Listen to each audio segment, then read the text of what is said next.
You know everyone's talking about you, don't you? They're all worried you're going to learn to walk like Miss Lister and be like her.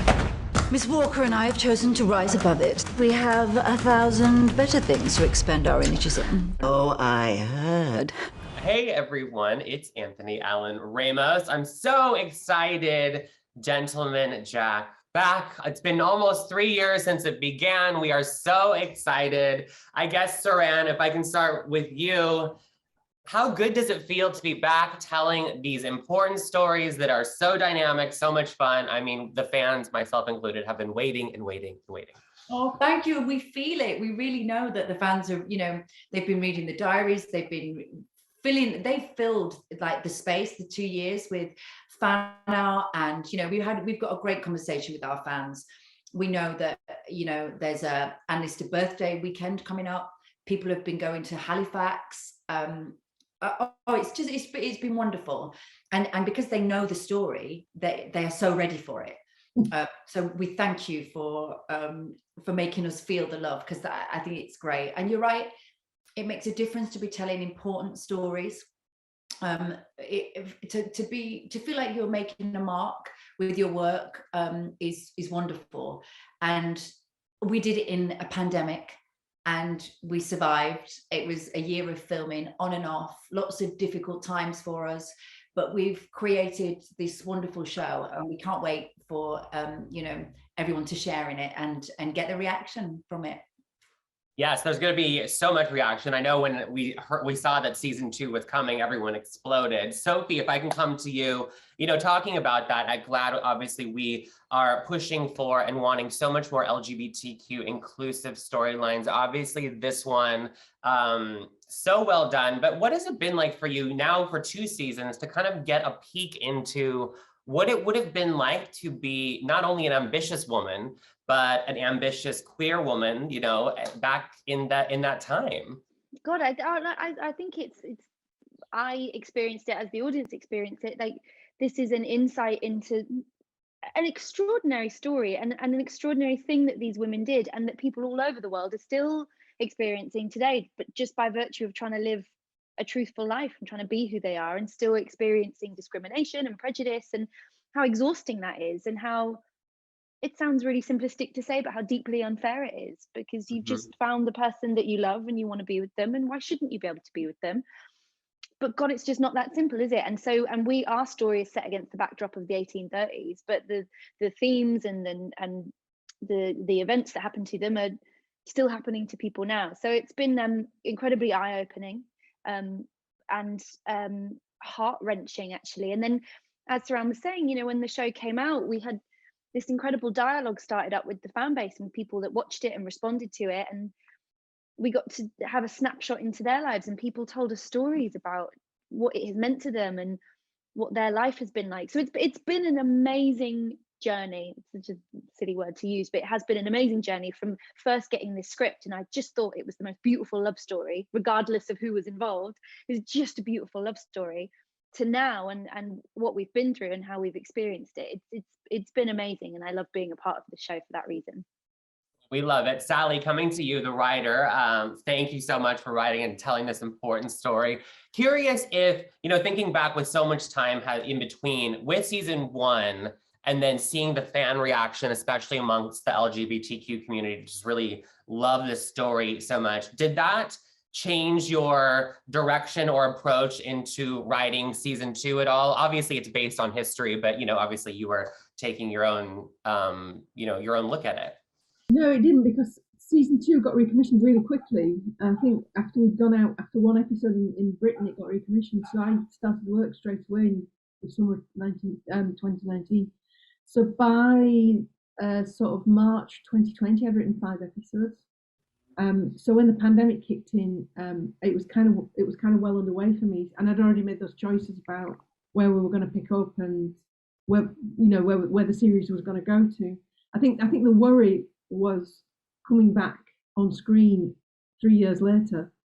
In the story, we've only jumped on 4 months, so right. I was kind of worried that the audience would just assume it's 3 years later, and of course it isn't.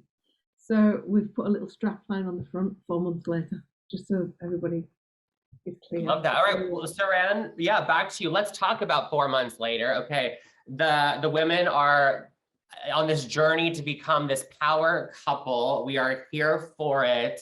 But without spoiling too much, what can you tell us about how we're going to see kind of this new phase for this couple? So I think we had the love story, we had the chase, we had them, you know, getting married, that beautiful kiss up on the hill, and the bickering after the wedding day. And so 4 months later, we see that Anne Lister is looking after her love, her friend, her wife, by sending her to Dr. Belcom. She's taking care of her wife's mental health, which will be a journey for Anne Walker, which I think is very modern and very beautiful and really well done. Because at the beginning, we're like, well, where is Anne Walker? And, you know, we see that actually by giving her the help and support she needs before she comes to live at Shibden, she can set up their life.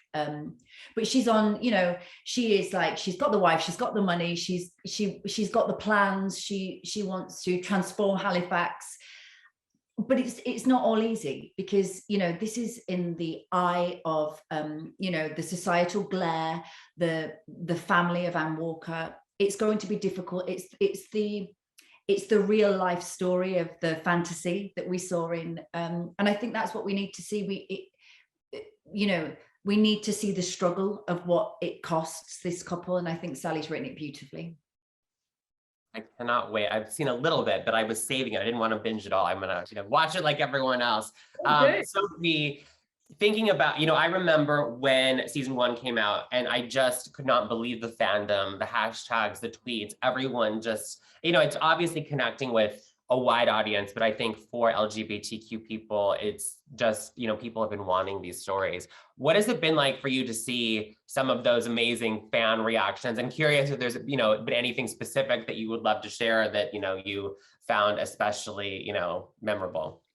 I did. That is my favorite bit about it, and that's one of the good sides of social media, which can be a very scary place, especially when you're in a show that's just coming out. But one of the beautiful things is that you see the creativity that has been inspired by this creativity, and I think that's so amazing that people love it enough to generate their own work. Like me and Suranne were laughing because we've both got the same mug today that's got Anne Lister and Anne Walker on it. I love that. Which is cute, and people make stuff, and that is an amazing thing to think you have generated that kind of energy, and it can be, it's never a scary thing, it's never too intense, it's always just beautiful. People make this stuff, and it has a whole life of its own. So that's been one of the most enjoyable parts of it, that it's, you know, people have wanted to take it that step further. I think that's given it this lifeline that's kept people hungry and ready, like you said, for 3 years for this next series. Yeah, well, no, we love to see it. Before we wrap up, Sally, back to you. Thinking about, you know, this story, obviously based on real diary entries that were in code, so much mystery there. What was it about this story that you wanted to be a part of telling and bringing to television? Because there's so many out there, but this one specifically, obviously, was one that you felt super connected to.